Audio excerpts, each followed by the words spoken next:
एक पत्नी अपने ही पति के लाश के बगल में अपने देवर के साथ रोमांस कर रही थी, संबंध बना रही थी। वो भी 1 या 2 दिन नहीं बल्कि पिछले 1.5 साल से। लेकिन इतने दिनों का जो लाश था उससे बदबू क्यों नहीं आ रही थी, जानेंगे इसी के बारे में इस वीडियो में। तो उसे जानने के लिए इस चैनल को सब्सक्राइब कर दें और वीडियो को जरा भी स्किप ना करें। तो आज की जो सच्ची घटना है, जो सच्ची कहानी है, वो मध्य प्रदेश के अधिवा के मऊगंज से है, जहाँ पर कुछ चरवाहे अपना बकरियां चरा रहे थे, अपने जानवर चरा रहे थे। वो चराते चराते जंगल की ओर चले जाते हैं। वो देखते हैं कि अंदर एक कंकाल पड़ा हुआ है। वो तुरंत पुलिस को कॉल करते हैं और पुलिस को बुला लेते हैं। पुलिस आती है। जब उसे देखती है तो वो करीब 1 साल से ज़्यादा पुराना लग रहा था, क्योंकि जो कंकाल था उसकी मात्र हड्डियां ही बची हुई थी। जो उसकी शरीर के बाकी अंग थे, जो चमड़े थे, वो गल चुके थे। वो उस कंकाल को पोस्टमार्टम के लिए भेज देती है। जो पुलिस है वो पता लगा रही थी कि आखिर ये लाश कहाँ से आया और ये कब से यहाँ पे है। तो वो चरवाहे बोलते हैं कि ये पिछले दिनों से तो नहीं है, ये आज ही लाया गया है, क्योंकि कल तक मैं यहाँ आया था, अपने जानवरों को चराने आया था, तो यहाँ कोई लाश नहीं था, कोई कंकाल नहीं था। आसपास कोई सीसीटीवी कैमरा भी नहीं था उस गांव में कि पुलिस उससे कुछ पकड़ पाती। जब वो आसपास के लोगों से पूछती है तो उन्हें भी कुछ खास पता नहीं था, वो लोग भी कुछ नहीं जानते थे। फिर जो पुलिस है वो उस गांव में पूछती है कि पिछले 1 सालों से कोई शख्स यहाँ गुमशुदा है, लापता है, तो उसके बारे में मुझे बताओ, क्योंकि हो सकता है ये उसकी लाश हो, ये उसकी ही कंकाल हो। तब वो गाँव वाले बताते हैं कि एक व्यक्ति है जो कि पिछले 1.5 सालों से गायब है। उसका नाम सुनील पाल है। उसकी उम्र करीब 40 वर्ष है। वो शादीशुदा है, लेकिन उसके गायब होने के बाद उसकी बीवी उसे खोजने नहीं आई, ना ही कोई रिपोर्ट लिखाई है।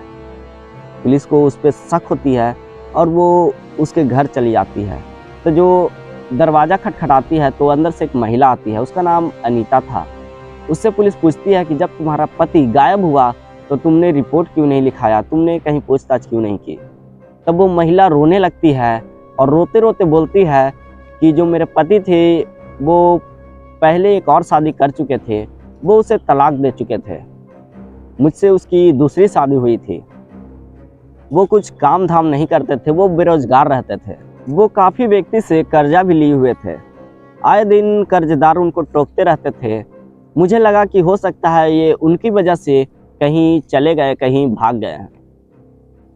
फिर जो पुलिस होती है वो उसे रोते देखकर वहीं छोड़ देती है, उससे ज़्यादा पूछताछ नहीं करती और बाहर चली आती है। पुलिस बाहर गांव में लोगों से पूछताछ करती है तो गांव वाले बताते हैं कि इस महिला का अपने ही देवर के साथ अवैध संबंध है। ये सुनते ही वो पुलिस समझ जाती है कि ज़रूर दाल में कुछ काला है। वो फिर से उस महिला के पास जाती है और उससे पूछताछ शुरू करती है। इस बार वो थोड़ी सख्ती दिखाते हुए पूछती है। तब महिला बताती है कि मैं काफ़ी गरीब थी, इसलिए मेरी शादी इसके साथ कराई गई थी। मुझे सुनील बिल्कुल भी पसंद नहीं था, लेकिन जो इसका भाई है गुलाब पाल, उसे जब देखी तो मुझे उससे प्यार हो गया। इस दौरान उसके साथ कई बार संबंध बनाना शुरू कर दी, लेकिन एक दिन जो सुनील है वो देख लेता है।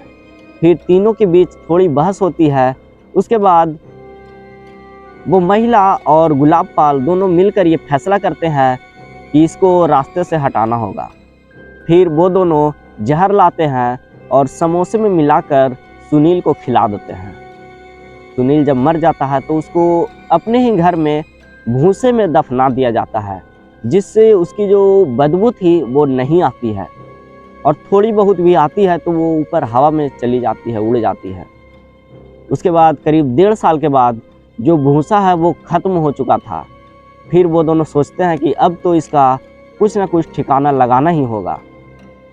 उसके बाद वो दोनों उसको जंगल में ले जाते हैं और जंगल में ही ले जाकर फेंक देते हैं। लेकिन जो गांव के लोग थे वो इस बात को सोचकर काफ़ी ज़्यादा हैरान थे कि एक लड़की की वजह से अपने ही भाई ने उसको मार डाला, जो कि साथ में रहा, खाया पिया, उसके साथ बड़ा हुआ। वो बस एक लड़की की वजह से उसे मार डाला। तो आप क्या कहेंगे ऐसी लड़की के बारे में, आप कमेंट में ज़रूर बताइएगा। बाकी मैं मिलता हूँ अगले वीडियो में, तब तक के लिए जय हिंद, जय भारत।